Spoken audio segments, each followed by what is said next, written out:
218장.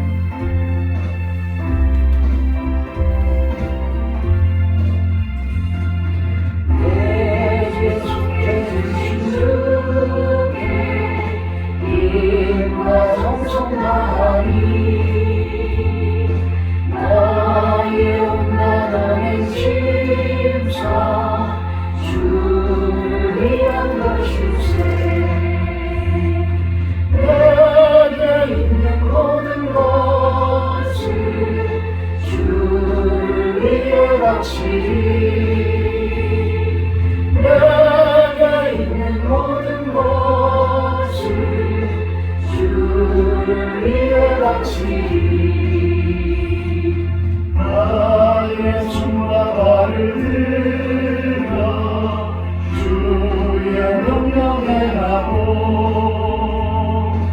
오직 주만 바라보며 주만 찬양하겠네.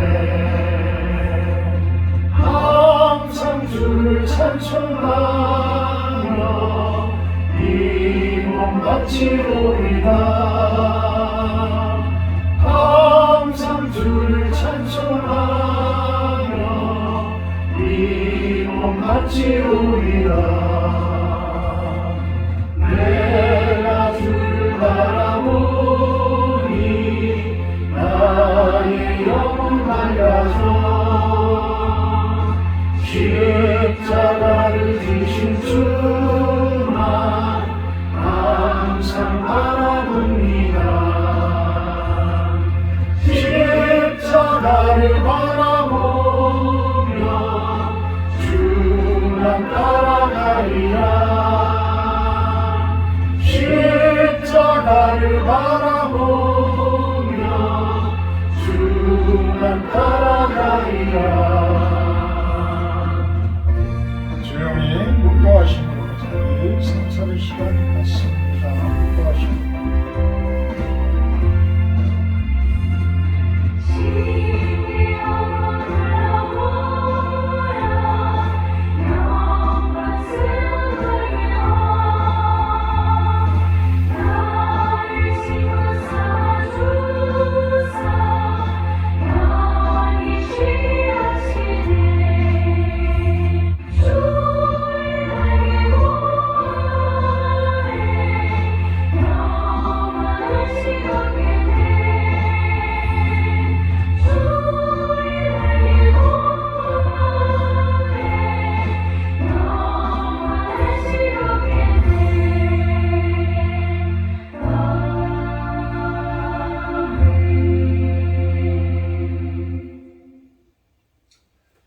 여호와께서 홍수 때 자정하셨으며 여호와께서 영원하도록 왕으로 자정하시도다.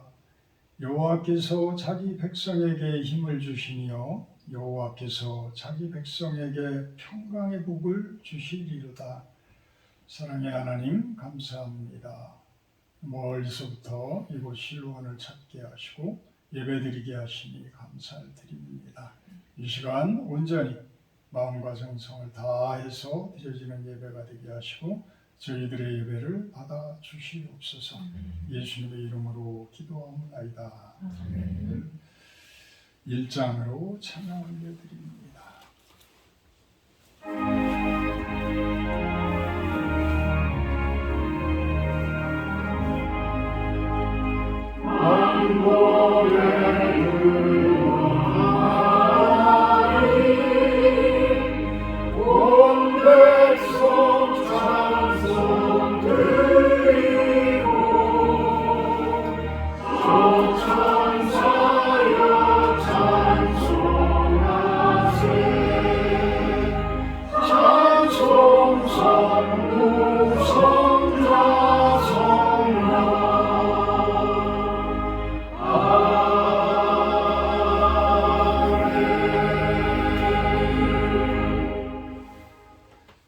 교동문 19번 기도가 들어갑니다.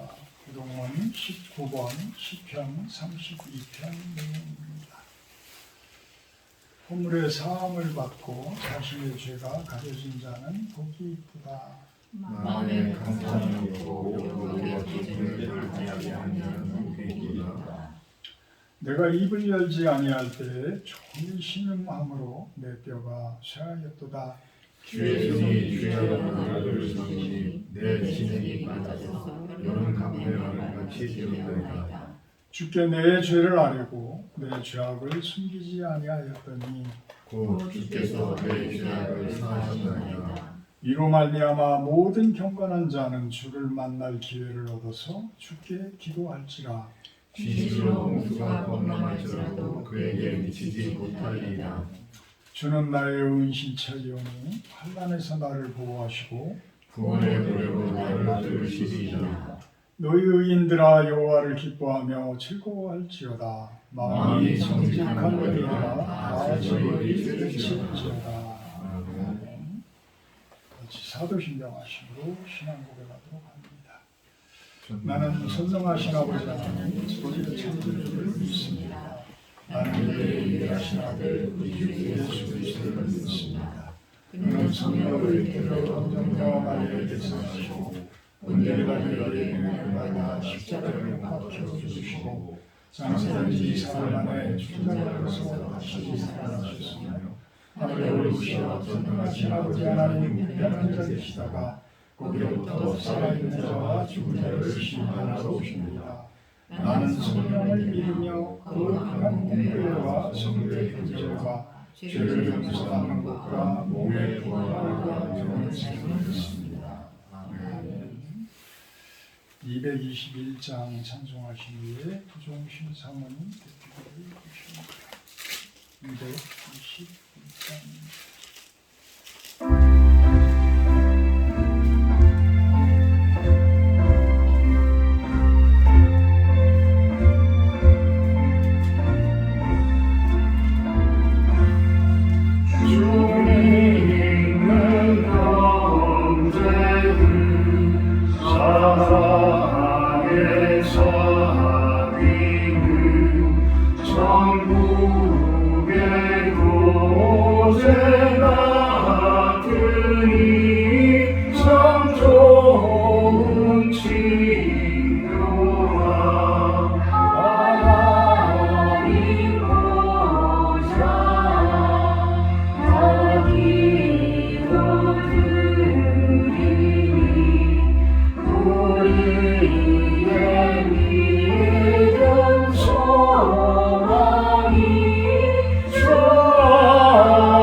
생명의 떡으로 이 땅에 오셔서 영생을 선물하신 주 예수 그리스도를 높이며 찬양합니다.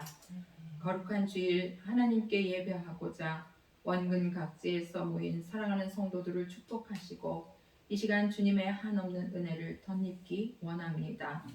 날마다 숨을 쉬고 살듯 주의 은혜를 덧입고 살면서도 늘 우리의 생각은 빛되신 길을 벗어나 옆길로 나아가려는 우리의 악한 성정과 연약함을 주께 고하오니 주여 저희들을 불쌍히 여겨 주시옵소서.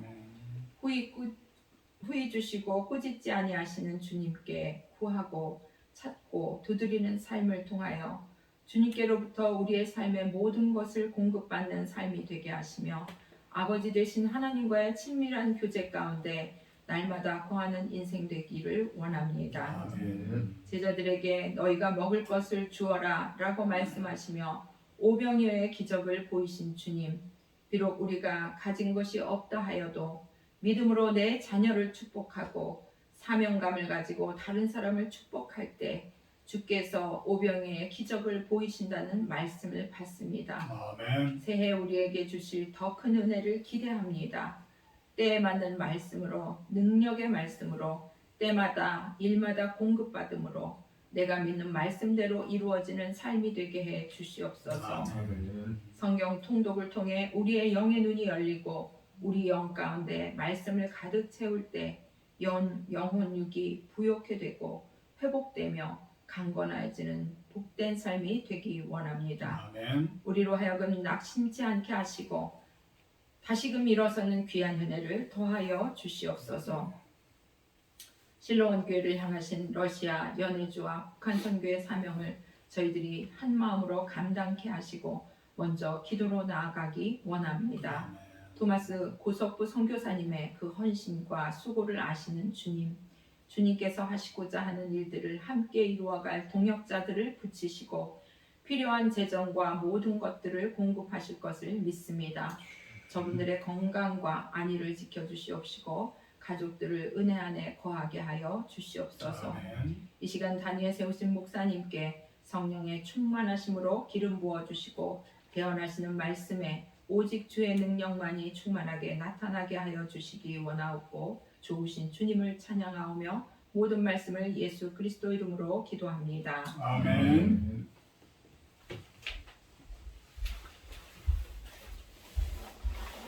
감사합니다. 오늘 말씀입니다. 요한복음 7장 19절에서 21절 말씀입니다. 요한복음 7장 19절에서 21절 말씀, 우리 다 같이 한번 공독하도록 합니다. 요한복음 7장 19절에서 21절 말씀입니다. 모세가 너희에게 율법을 주지 아니하였느냐? 너희 중에 율법을 지키는 자가 없도다. 너희가 어찌하여 나를 죽이려 하느냐? 우리가 대답하되 당신은 귀신이 들렸도다. 누가 당신을 죽이려 하나이까? 예수께서 대답하시되 내가 한 가지를 명하되 너희가 다 인하노라.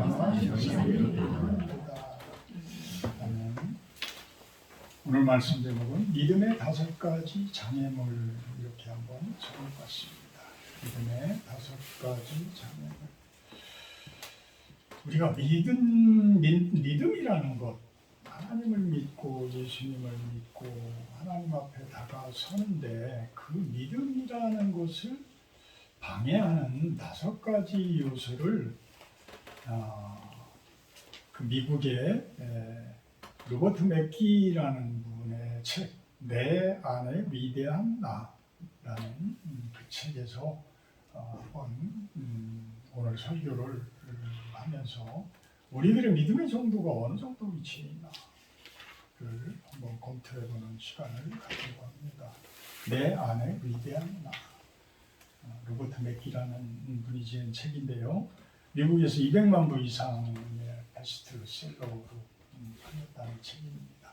근데 제가 쭉 읽어보니까 심리학자신데도 참 신앙적으로 아주 상당히 깊어요. 그래서 그만큼 많은 분들이 그 책을 좋아하지 않았나라는 생각을 해보게 됩니다.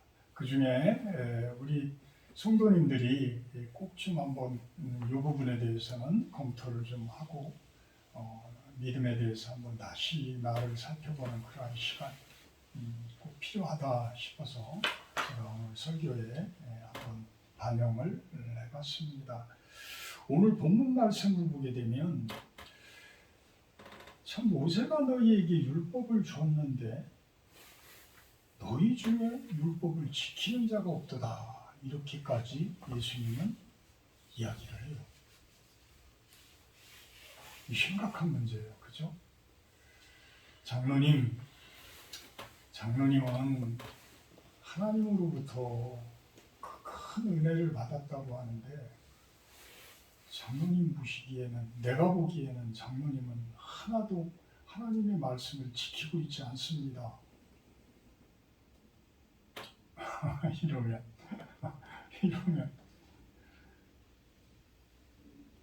뭐 권사님들이야 뭐 그냥 뭐 집사님들이야 뭐 이제 점점 내려가니까 그렇다고 한다고 그러지만 그 당시 유대인들이라고 한다고 그러면 어떤 신앙적으로 본다든지 믿음으로 본다든지 하면 지금의 우리 장로님 정도의 그런 믿음을 갖지 않았겠어요? 그죠? 그렇게 어떤 율법적으로 아주 어려서부터 난지 8일 만에 할례를 받고 그리고 가정교육을 수도 없이 받으면서 절대 그들의 회당에서 그 모임을 갖지 않으면 이방인으로 취급을 하고 완전히 그냥 배교자로 낙인을 찍어버리는 이런 곳인데 그분들의 신앙이 얼마나 좋겠어요. 근데 예수님은 여러분들이 율법을 지키고 있지 않다. 모세에게 율법을 받았는데 내가 보기에는 여러분들은 율법을 전혀 지키고 있지 않습니다. 이렇게 이야기해요. 그러니까 전혀 믿음이 없다라는 이야기야. 믿음이 없다. 왜 그랬겠어요?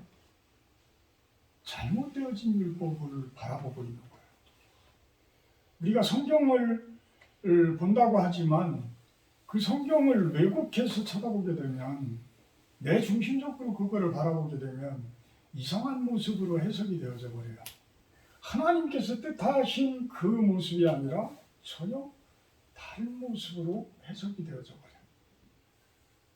이단들이 그것을 이용을 해서 사람들을 힘들게 하고 사람들로부터 모든 재산이라든지 어떤 영적인 부분을 뺏어가면서 그들을 종으로 만들고 아주 올가미로 영적인 올가미로 그들을 휘어잡잖아요. 그래서 이단에 한번 빠지게 되면 빠져나오기가 얼마나 힘들어요. 못 빠져나오죠. 그런 부분을 검토를 해라. 수시로 검토를 해라. 여러분들이 과연 제대로 된 신앙을 가지고 있는 건지 제대로 된 믿음의 길을 걷고 있는 건지를 수시로 검토를 해라. 그 이야기를 하고 있는 것입니다. 그렇게 이야기를 하니까 바리새인들이 어떻게 해요? 예수님을 죽이려고 해요. 예수님을 죽이려고 해요. 그러니까 너희가 왜 나를 죽이려고 하냐? 이렇게 물어보니까 그들은 속마음 속으로는 예수님을 죽이려고 하는데 아닌 것처럼 아주 교묘하게 자신을 감추면서 네가 귀신이 들렸다. 누가 죽이려고 하냐? 네가 귀신이 들렸다. 이렇게 사람을 오히려 또 올가매요. 이 정치하는 사람들이 이런데 아주 이런 술수가 아주 능수능란한데 그것보다 더한 사람들은 이 종교 정치하는 사람들. 이 종교 정치하는 사람들은 더 능수능란해. 아주 말씀 하나 가지고 성경 구절 하나하나 가지고 아주 요리 털고 저리 털고 하면서 서로 싸움을 일으키고 분쟁을 일으키고 그들을 올가매려고 하고 자기 종들로 만들려고 하고 이런 모습들을 보이고 해요. 정작 귀신이 들린 사람은 누구예요? 예수님을 제대로 못 알아본 사람들이 귀신이 들린 사람들. 사실 우리는 저는 그렇게 말씀드리잖아요. 사람이 아무리 죄를 짓더라도 그 사람을 미워하지 맙시다.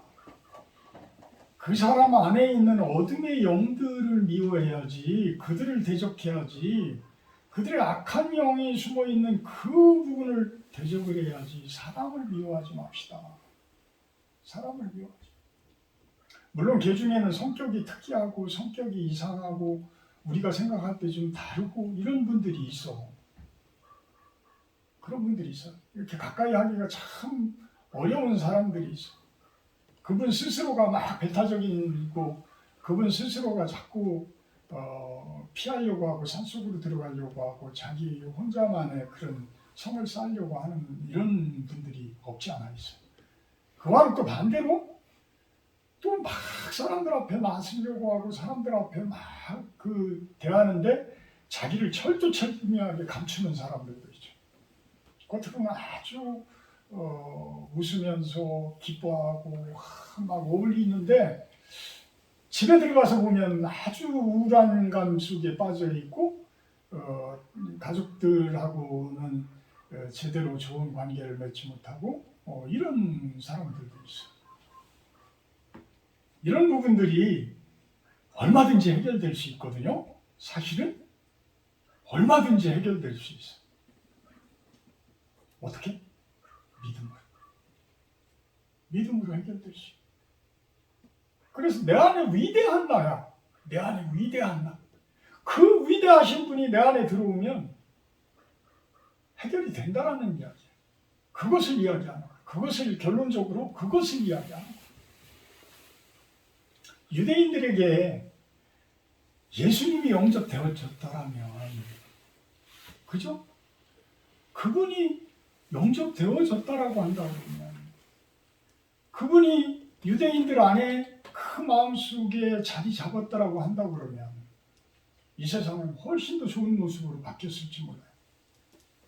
지금 이스라엘이 예수님을 받아들이고 참으로 긍휼함 속에서 세상 사람들을 바라보고 팔레스타인 그 사람들을 바라보게 되면 이 세상은 온전한 평화의 그 세상으로 훨씬 더 빨리 갈 거예요.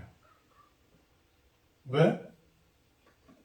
유대인에게서부터 시작되어지는 거니까. 그것이 본뿌리니까. 그것이 본뿌리니까. 본뿌리에서 예수님이 영접되어지고 그 위대하신 분이 그분들 안에 들어서게 되면 온 세상의 평강, 온 세상의 평화 훨씬 다른 모습으로 보여요. 근데 그걸 누가 반대해요? 귀신들이 반대해요. 오히려 당신 귀신 들렸습니다. 이런 식으로 왜곡시키는 거야. 그들은. 안 그러면 그들이 다 쫓겨나야 되니까. 그들이 다 죽어야 되니까. 그들이 다 심판받아야 되니까. 그러니까 악착같이 물고 늘어지면서 아닌 것처럼 포장하고 악착같이 대들는 거다. 아주 교묘한 그 정치 술수들을 펴고 있더라. 그거를 분별할 수 있는 능력. 그 능력이 내 안에 채워지는 것. 21절에 보게 되면 예수께서 대답하여 이르시되 내가 한 가지 일을 행하매 너희가 다 이로 말미암아 이상히 여기는도다. 이 한 가지 일이라는 것은 뭐냐면 안식일 날 병자를 고친 일이야. 안식일 날 병자를 고친 일. 안식일에 모세의 율법에 보게 되면 안식일에 나무하고 안식일에 일을 하고 이런 사람은 어떻게 하게 돼 있어요? 죽이게 돼 있어요. 죽이고. 그러니까 안 해. 하면 큰일 나. 그런데 예수님 그 안식일 날 대수롭지 않게 그 큰 일을, 더 큰 일을 해. 나무하는 일보다도 훨씬 더 큰 일을 하는 것보다 훨씬 더 큰 어떤 일? 사람을 살리는 일을 해.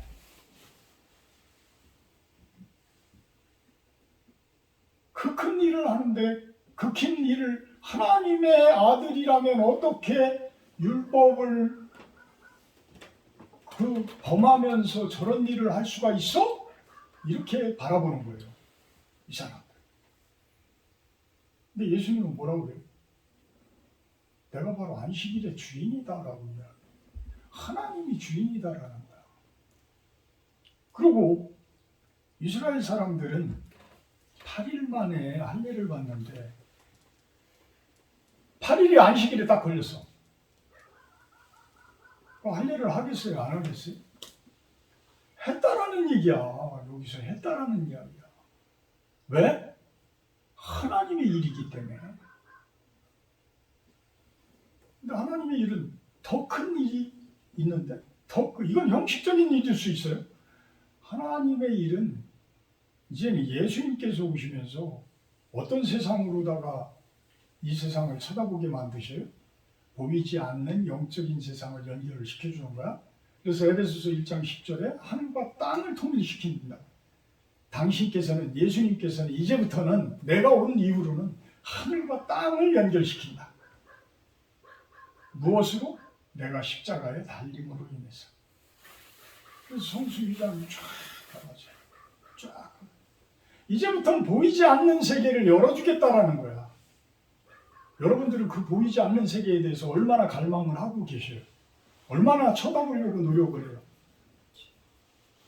저 또한 그쪽을 그렇게 많이 쳐다보지를 않아요. 않아왔고. 근데 우리는 그 보이지 않는 세계에 대해서도 아주 쉽지 않아서 바라봐야 돼. 그게 바로 믿음이야. 왜? 위대한 그분이 내 안에 들어오시도록. 위대한 그분이 내 안에 충만되도록. 근데 그거를 방해하는 요소들이 있다는 거예요. 그거를 방해하는 요소들.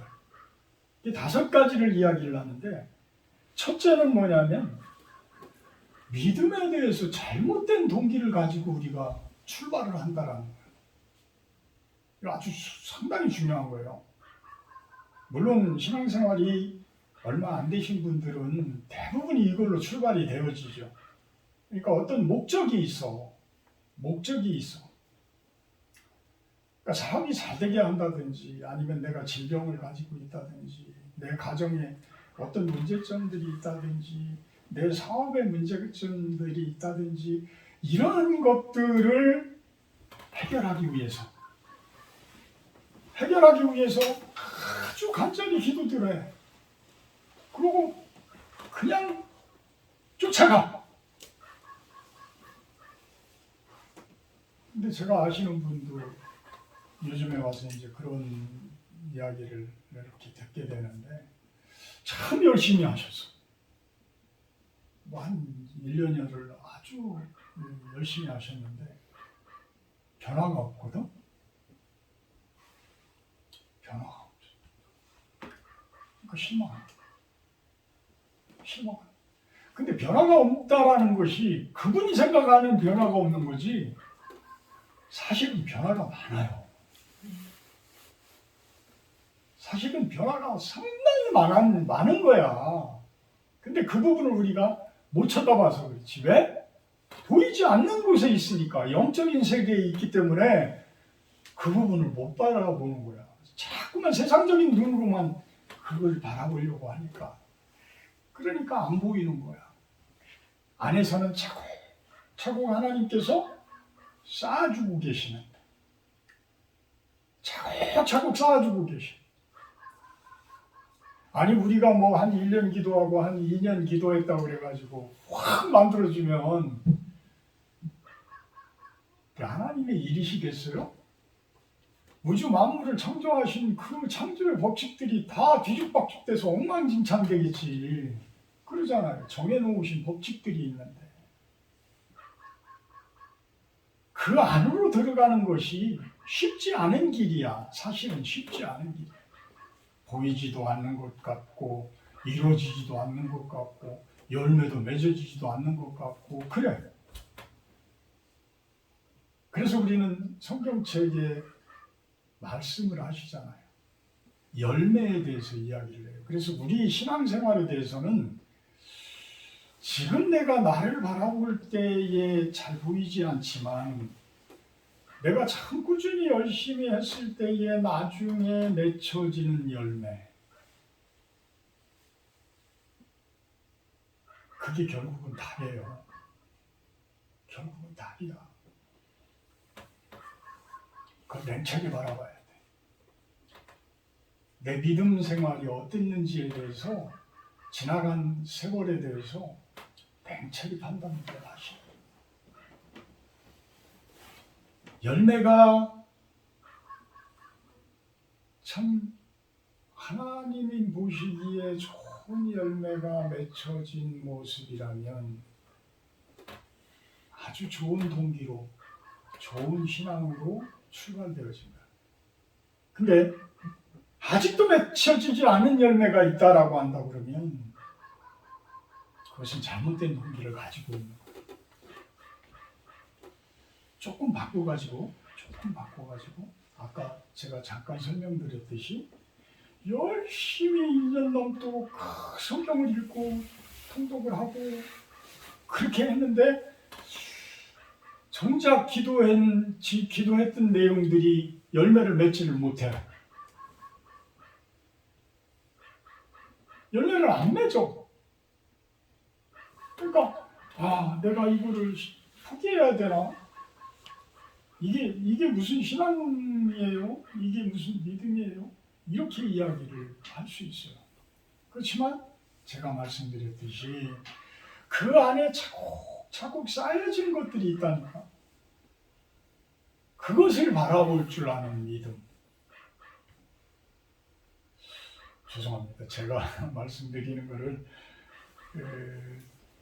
좀 이해를 좀 해주셨으면 좋을 것 같은데 아마도 조희철 형제님 같이 이렇게 신앙이 조금 이제 시작하시는 분들한테는 어려운 내용일 수 있어요. 어려운 내용일 수 있어. 제가 그렇다고 그래서 내 아들이 이렇게 아픈데 하나님 낫게 해주세요. 이 기도하지 말라는 이야기가 아니에요. 하나님 제 사업이 어려워요. 이 사업 잘 되게 해주세요. 근데 그러한 기도들을 하실 때에 사람의 눈으로 바라보지 말라는 거예요. 사람의 눈으로 그 영적인 눈, 내 안에 와 계신 성령 하나님의 그 눈으로 바라볼 때에 그 안에 뭔가가 있다니까. 그 맺혀지는 뭔가가 있어. 그거를 발견하시라. 그거를 발견하면 하나님께서 기가 막힌 지혜를 주고 계셔. 여러분들에게. 아주 좋은 길을 여러분들에게 제시하고 계셔. 근데 내가 그 부분을 안 쳐다보고 있고 내가 그 부분을 간과하고 있기 때문에 못 바라보는 거예요. 이게 좋은 신앙인데 겉에 화려한 무엇인가 우리 사람들은 다 그런 게 있잖아요. 특히 남자들은 뭔가를 이루려고 하고 뭔가를 내가 내 지식으로 내 능력으로 뭔가를 만들려고 해. 그 만들려고 하는데 하나님을 이용하는 모습이 돼버리면 안 된다는 얘기예요. 예수님을 이용하는 모습이 돼버리면 예수님은 내 중심에 계시면서 그분의 능력을 힘입어서 한 걸음 한 걸음 걸어갈 때에 하나님께서 나를 살펴주신단 말이에요. 내 길을 인도하신단 말이에요. 그래서 뭐 수도 없이 그런 이야기들을 하잖아요. 마태복음 6장 33절 뭐예요? 먼저 그의 나라와 그의 의를 구해라. 그러면 그 모든 것을 더하신다고 이야기를 하시고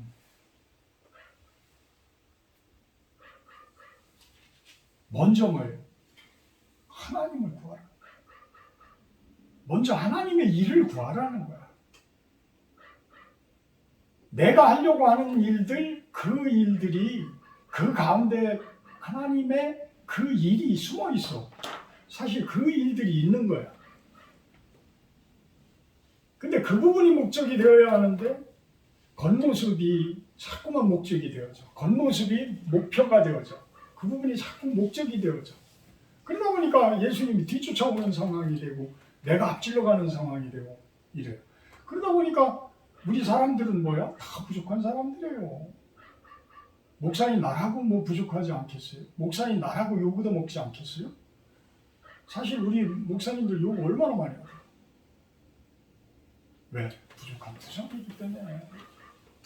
부족한 투성. 다 부족해. 그래서 사도 바울은 그런 이야기를 한 것 같아요. 우리가 약한 그때고 어떤다고요? 강합니다. 그걸 인정할 줄 알자는 거야. 나는 약한 사람입니다. 나는 보잘것없는 사람입니다. 주님이 아니면 제가 목표한 곳에 다다를 수 없고 제가 바라는 그 열매를 맺을 수가 없습니다. 이런 신앙 고백이 있어야 한다라는 거예요. 그래야 바른 길을 갈 수가 있다. 근데 사탄 마귀는 어떻게 해요? 항상 내가 뭔가를 만들려고 하는 것, 것처럼 그런 식으로 욕심을 부추기고 나의 정욕을 부추기고 이런 모습이 된다. 두 번째 믿음 생활의 장애물이 되어지는 것은 기계적인 신앙생활이라는 거예요. 기계적인 신앙생활. 여기 썬데이 크리스찬이라는 표현들을 하죠. 주일날 와서 예배를 드리는데 주일날만이라도 참 진솔되어지게 이렇게 은혜가 팍 들어오는 그러한 예배 몇 번이나 있어요. 사실 몇 번이나 있어요. 그러고서 딱 돌아서서 세상으로 나가면 그 다음부터는 교회 생각도 안 나고 하나님 생각도 안 나고 그냥 세상 일에 푹 빠져서 어떻게 하면 여기에서 좀 더 일을 만들어낼까, 뭔가 영리를 취할까, 뭔가를 만들어낼까 이런 모습들 아니에요? 근데 이제 집사님 돼서 권사님 되고 이제 뭐 장로님 되고 이러면 그분들은 뭔가를 이렇게 시간대적으로다가 이렇게 이제 그 믿음 생활에 대한 그 할애를 하게 돼요. 수요 예배를 다 참석을 한다든지 금요 철학을 참석을 한다든지 더 이제 저기 하게 되면 이제 새벽 예배까지 이제 참석을 하죠. 근데 이걸로 그냥 만족을 하게 되면 믿음은 성장을 안 한다는 거야. 그거는 바리새인들의 겉모습하고 똑같은 거예요. 바리새인들의 형식적인 모습하고 똑같더라. 오히려 그렇게 새벽 기도를 하고 나오면서 거기에서 안위를 찾는 거야. 아, 나는 뭐 이 정도 이제 신앙을 가졌으니까. 근데 웬걸 세상 속에서 이렇게 하는 것을 보게 되면 아, 저 사람이 장로 맞아? 저 사람이 목사 맞아? 저 사람 과연 저분 안에 예수님이 계셔? 이런 사람들 많아요, 솔직히. 이런 사람들. 나는 진짜 약한 사람입니다. 저는 너무나도 약해서 주님 아니면 걸어갈 수가 없어요. 이런 모습이 돼야 믿음이 점점 예수님에게 다가서고 하나님께 다가서는데 그냥 그걸로 형식적인 그 부분으로 인해서 내가 그냥 아니하며 살아가다 보면 믿음의 발전이 없다라는 거예요. 죄송하지만 부부교회 권사님들, 장로님들 이렇게 보면 그렇게 은혜가 이렇게 넘치고 이런 따뜻한 감정들보다 따뜻한 그런 마음들을 이렇게 느낀 것보다 이렇게 어찌 보면 상처를 받는 그런 언행? 그런 부분들을 우리들은 경험을 좀 하잖아요. 그런 것 때문에 우리 기계적인 신앙생활이라는 부분이 우리의 믿음을 방해하고 있지 않나라는 이야기를 하는 것 같습니다. 세 번째는 신비주의적인 태도다. 하나님과의 관계에서 너무 신비주의적인 태도를 보이거나 초자연적인 일에 지나치게 의존하는 모습은 또한 진정한 믿음의 장애물이 된다. 이렇게 이야기를 합니다. 하나님은 일반적 계시에 의해 우리에게 사명을 부여하고 있는데 감정이 될 때까지 기다린다는 것. 감정이라고 이분은 표현을 해요. 어떤 하나님의 음성 이렇게 표현을 하는 게 아니라 감정이라고 표현합니다. 그래서 모든 스스로의 결정을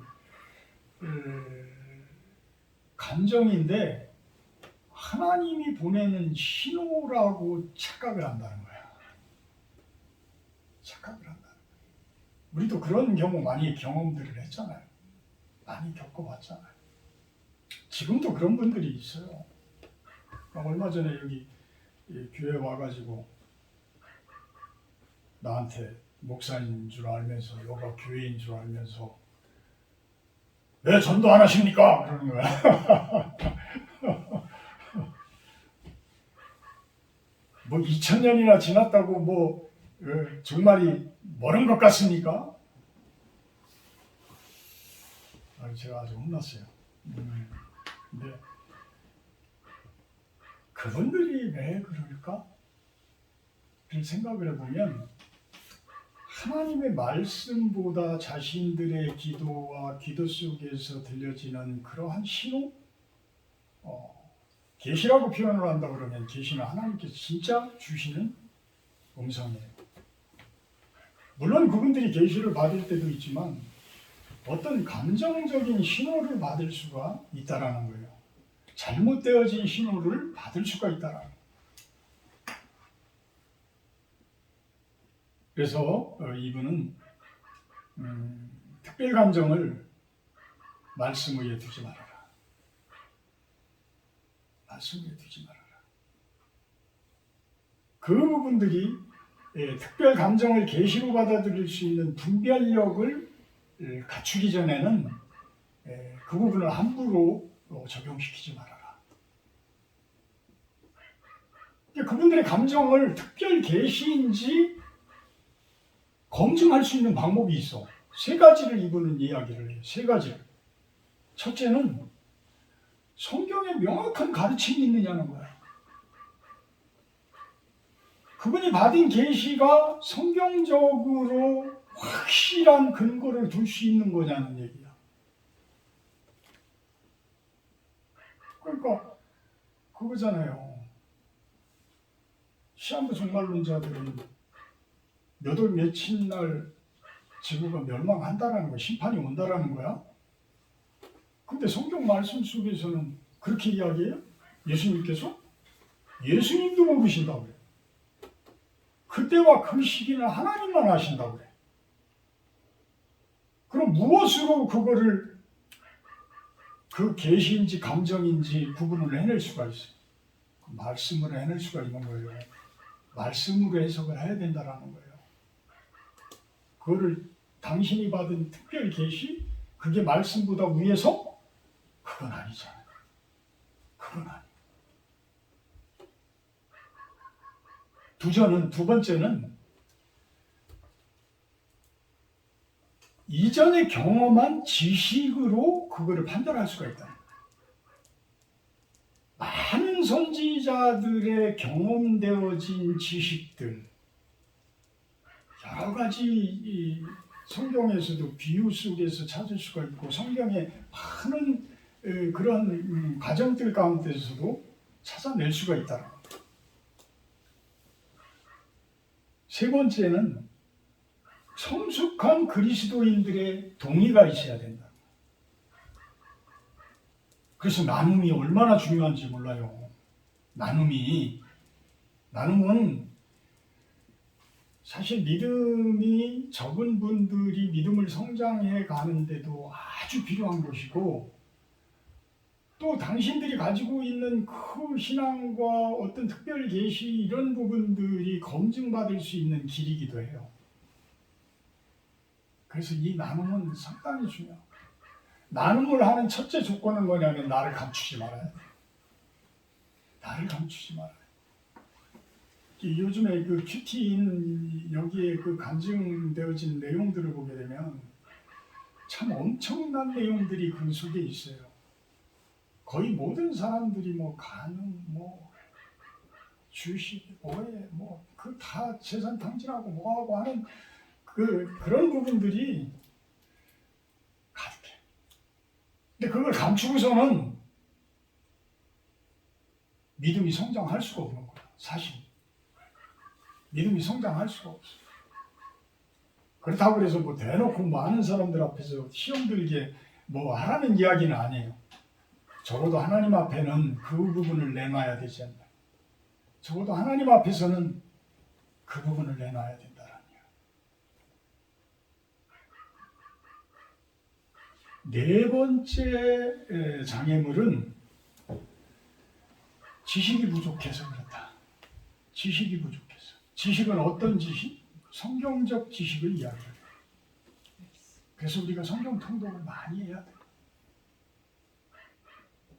참 어려워요.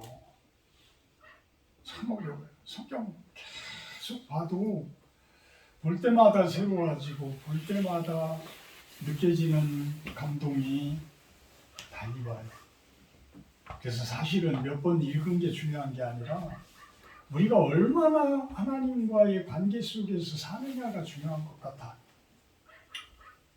그게 중요한 것 같아.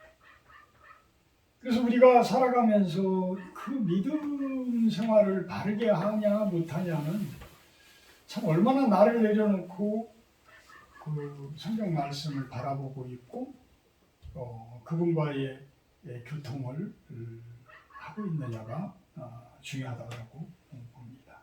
다섯 번째는 마지막 다섯 번째 믿음을 방해하는 것은 범죄를 우리가 즐기고 있다는 거예요. 범죄를 즐기고 있다는 거예요. 참 무서운 이야기예요. 무서운 이야기. 참 죄를 지면은 하나님 제가 깜빡 잘못해서 죄를 졌습니다. 이러면 다행인데 어떤 습관적으로나 다른 어떤 쾌락적인 기쁨을 위해서나 어떤 삶의 어떤 믿음 생활 가운데에서 느끼지 못하는 어떠한 그런 부분들을 이상한 쪽에서 찾는 경우가 있다는 거예요. 그게 뭐예요? 알코올 중독이나 마약이나 또는 이상한 파티? 뭐 여러 가지들이 우리가 이야기할 수가 있을 거예요. 여러분들이 하나님을 잊어버리고 세상 가운데에서 막 즐기고 놀고 하는 게 뭐가 있는지 그것을 했을 때에 과연 하나님께서 칭찬할 수 있는 일인지 뭐 항상 기뻐하라, 쉬지 말고 기도하라, 범사에 감사하라 라고 말씀을 하시는데 기뻐하는 게 나쁜 게 아니에요. 우리는 기쁘게 살 의무가 있어. 의무가 있는 거야. 기뻐하는 모습으로 살아야 돼. 사실은. 그래야 천국이지. 감사한다는 게 뭐예요? 기뻐할 수 있으니까 내가 감사할 수 있는 거예요. 그런데 그 쾌락적인 곳에서 찾는 것. 담배 피워보신 분들 알죠? 저는 뭐 마약을 안 해봤으니까 모르겠어요. 근데 담배 피워본 사람들은 그 담배를 폈을 때의 그 희열이라고 할까? 전혀 안 피다가 이렇게 제가 군대에서도 한 3개월을 딱 끊었었는데 휴가를 나와가지고 이제 휴가 나오면 대부분 막 정신없이 또 뛰어들어다니잖아요. 그러면 뭐 술도 먹고 친구도 만나고 뭐 담배를 한 대 탁 폈는데 그냥 정신이 몽롱해지면서 아주 그 희열이 있어. 그 희열이 있어.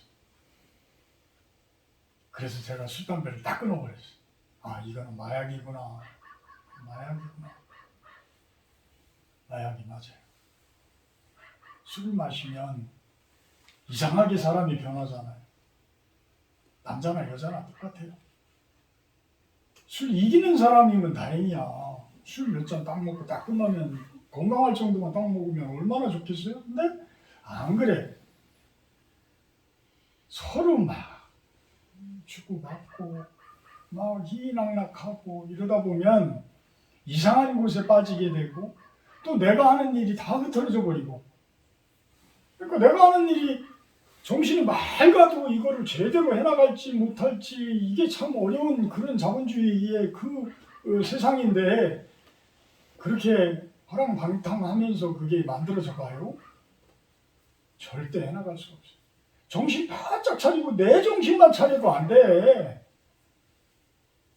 내 정신만 가지고도 안 돼. 나만 열심히 한다고 해서 돼요? 물론 개 중에 되는 사람들도 있겠지.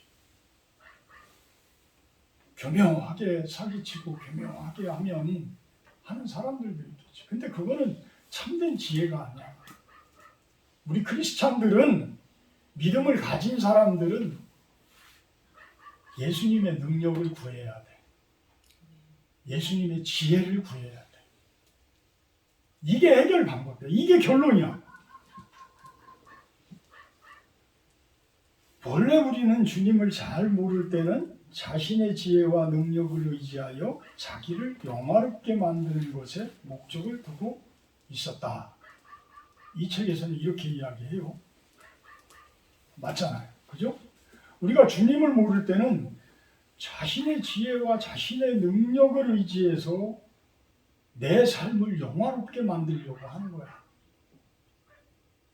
근데 그 삶이 아무리 거기에서 성공을 한다라고 하더라도 제가 보장하지만, 단언하지만 영화롭지 않아요. 절대 영화롭지 않아요. 사람이 만든 영화는 영화가 아니야. 그거는 영화가 아니야. 오히려 적들만 잔뜩 만들 수 있어. 이를 뽀드득 갈면서 쳐다보는 사람들이 있다니까. 내가 직접 경험했어요. 예전에. 참 잘 나갈 때 겉으로는 대단하십니다, 대단합니다 이러는데 술 한잔 먹여놓고 나니까 이를 뽀드득 깔고 있더라니까. 내 앞에서. 내가 무슨 남들한테 그렇게 일을 갈 정도의 일을 한 사람이 내 삶이 무슨 영화가 되겠어. 그건 영화가 아니야. 그건 영화가 헛된 영화지. 허상이지. 이제 60대 중반 되니까 제가 이런 설교를 할 수가 있는 것 같아요. 이제는 그런 이야기를 할 수가 있는 것 같아요. 참된 기쁨은 내 속에 그 위대하신 분이 들어와 계실 때에, 그분이 나를 충만한 모습으로 나를 휘어잡고 있을 때에 그분의 영화가 내 영화가 되죠. 이게 믿음이에요. 우리는 성령 충만이라고 이야기를 하죠. 성령님께서 내 안에 들어오셔. 지난주 설교에서 제가 말씀드렸지만 그 성령 충만하는 방법은 뭐라고요? 말씀 보는 거라고 이야기했잖아요. 말씀을 내 안에 채우는 거예요. 말씀은 곧 생명이니까 생명을 내 안에 채우는 거예요. 성령께서 내 안에 들어오시는 거야. 성령께서 내 안에 들어와 계시면 그것이 한 번에 그냥 푹 들어와서 끝나면 얼마나 간단해. 믿음 생활이 10년이 걸릴 수도 있고 20년이 걸릴 수도 있고, 참 제가 주님 만나러 가는 날까지도 완성되지 못하는 그러한 믿음의 길이에요. 사실. 그렇지만 그 정도가 어느 정도냐에 따라 가지고 하나님께서 나에게 주시는 영화의 정도가 있다라니까. 영화의 정도가.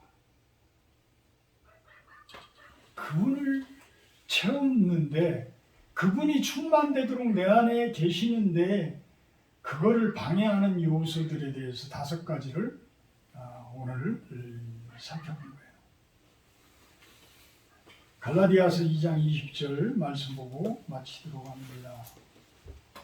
우리 다 같이 한번 읽어보도록 합니다. 갈라디아서 2장 20절.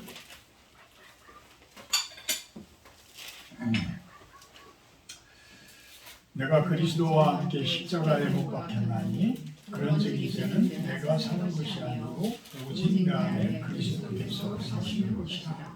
이제 내가 육체 가운데 사는 것은 나를 사랑하사 나를 위하여 자기 자신을 버리신 하나님의 아들을 믿는 믿음 안에서 사는 것이다. 할렐루야. 아멘. 그분이 내 안에 살도록 하는 것은 내가 어떻게 해야 된다고요? 십자가에 못 박히는 거야. 나를 주장하지 말자는 거야. 나를 내세우지 말자는 거야. 내 생각대로 하지 말자는 거야. 내 계획대로 하지 말자는 거야.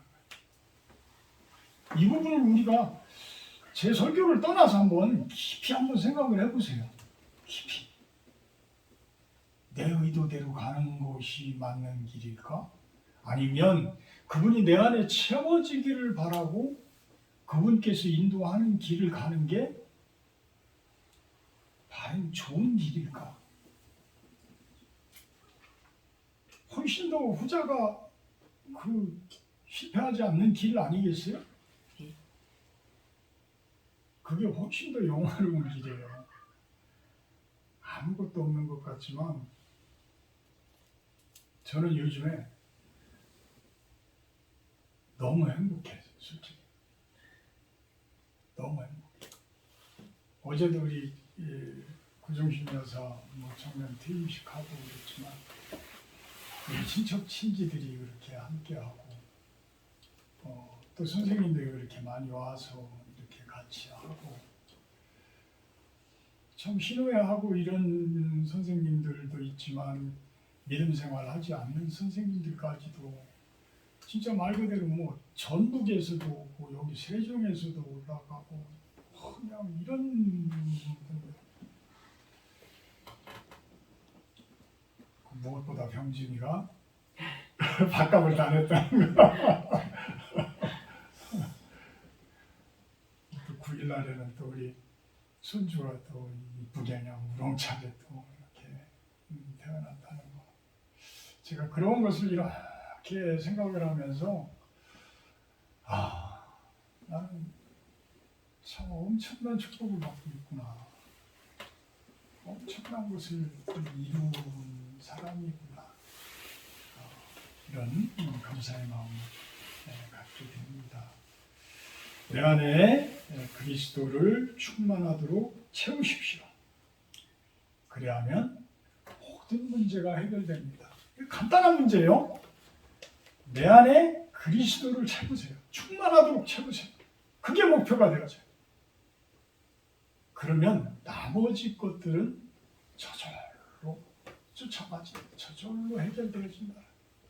그 기도가 비록 오랜 시간이 걸릴지 모르지만 이 부분이 이루어지지 않고서는 진정으로 하나님께서 주시는 그 열매가 이루어지지를 어려워요. 첫째, 믿음 생활이 뭐라고요? 내 안에 위대하신 그분을 모시는 거예요. 그게 가장 큰 목표. 기도합니다. 사랑의 하나님, 감사합니다. 우리가 믿음 생활을 너무 어렵게 생각하지 않게 하시고 가장 우선순위에 두는 것, 예수님과 그의 나라, 즉 예수님께서 내 안에 들어오셔서 그 위대하신 분이 나를 이끌어가기를 기도하는 그 모습이라고 봅니다.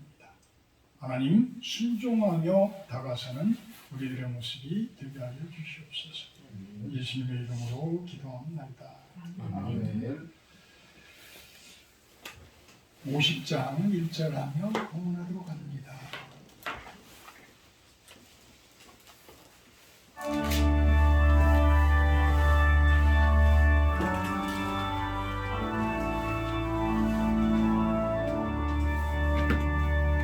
내게 있는 모든 것을 아낌없이 드리네. 사랑하고 의지하며 주만 따라 살리라. 주께 드리네.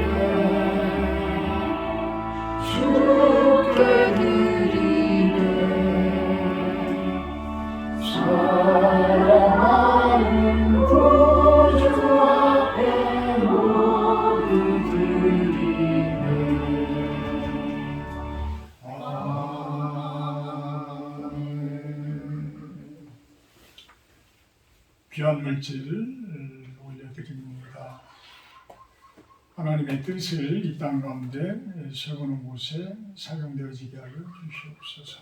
또한 그 손길들 축복하셔서 저분들의 기도를 들어주시고 저분들의 가정과 저분들의 직장 위에 주님의 은혜와 그 사랑이, 주님의 그 돌보심이 가득하기를 축원합니다. 예수님의 이름으로 기도합니다.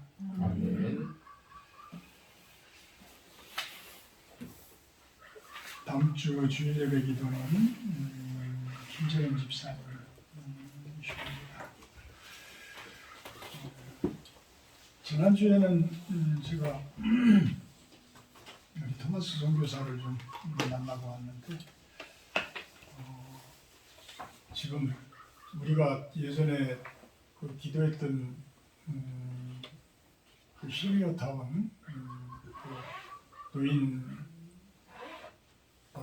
양로원 그 건물을 우리가 이제 준비되어진 게 얼마 정도가 이렇게 있어요.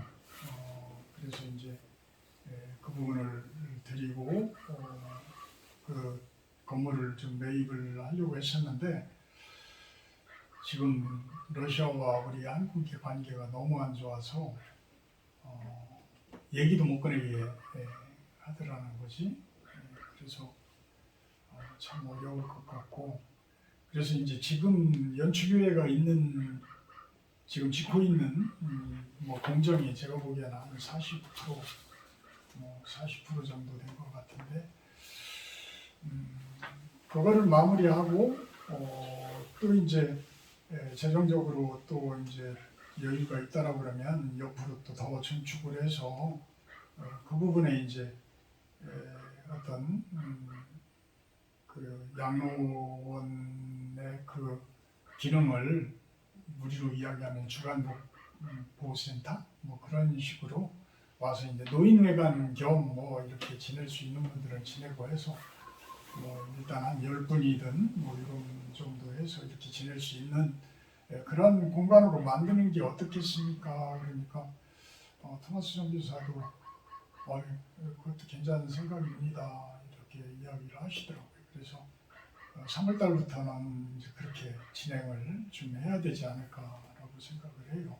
어쨌거나 하여튼 한 단계 더 업그레이드 되는 거니까 선교에 대해서 업그레이드 되는 것이니까 나중에 이제 시간 좀 되시는 분들은 같이 가서 노동도 하고 저랑 같이 일도 하고 이러면서 이제 만들어 나가고 그러면서 하나하나 이제 세워가게 되면 또 우리의 선교에 대한 그러한 사명이라고 표현할까요? 그런 부분들이 또 열매를 맺어가는 것 아닐까 생각을 해봅니다. 식사 교제는 외부에서 하려고 합니다. 223장 찬송하고 축도로 마치도록 합니다.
사명 다하여 주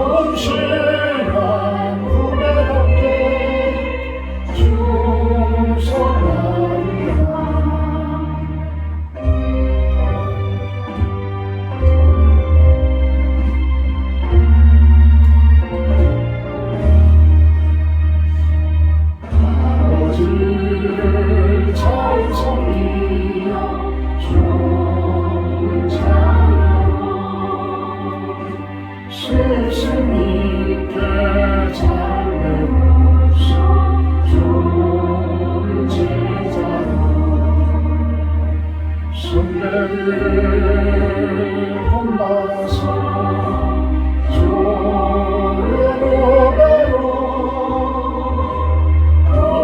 우리의 귀하심을 지켜나가자.